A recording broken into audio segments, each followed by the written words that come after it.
আসসালামু আলাইকুম। স্বাগত জানাচ্ছি সবাইকে। আশা করি সবাই ভালো আছেন। আমার আজকে ভিডিও করাটার উদ্দেশ্য, যেকোনো কাজ কনস্ট্রাকশন এর হোক, ছোট হোক, বড় হোক, একজন ইঞ্জিনিয়ারকে ডেকে আপনি ওটা কাজের উপর একটা ধারণা নিবেন। যে এখানে মিস্ত্রির খরচ, বিশেষ করে মিস্ত্রির ব্যাপার নিয়ে কথা বলতেছি।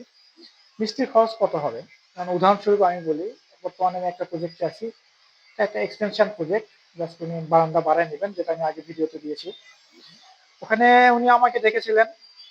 দেখে সুন্দর ধারণা ওনাকে দেই যে কোথায় কতটুকু বিল আসবে, কন্ট্রাক্টরের বিল কোথায় কতটুকু আসবে। উনি একটা ভালো ধারণা পান। পরে ওনার পরিচিত একজন মিস্ত্রিকে ডাকেন।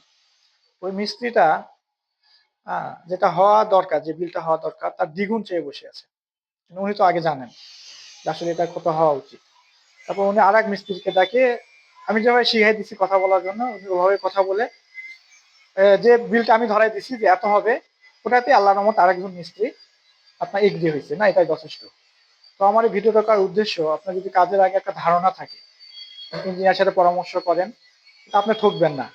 কারণ আপনি চিন্তা করে দেখেন, প্রথম মিস্ত্রিটা দ্বিগুণ টাকা চাইছে, অথবা সর্বোচ্চ ওখান থেকে 2-5 হাজার টাকা উনি হয়তো কমাইতো, যে লস তো মালিকে যাইতো।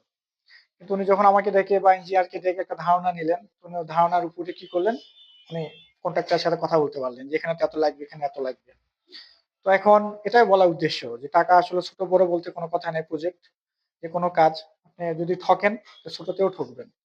যে কোনো কাজের আগে একজন ইঞ্জিনিয়ারের সাথে পরামর্শ করবেন, তাহলে কোনো কন্ট্রাক্টর আপনাকে ঠকাতে পারবে না। এখানে ওনার প্রায় অর্ধেক টাকা সেভ হলো।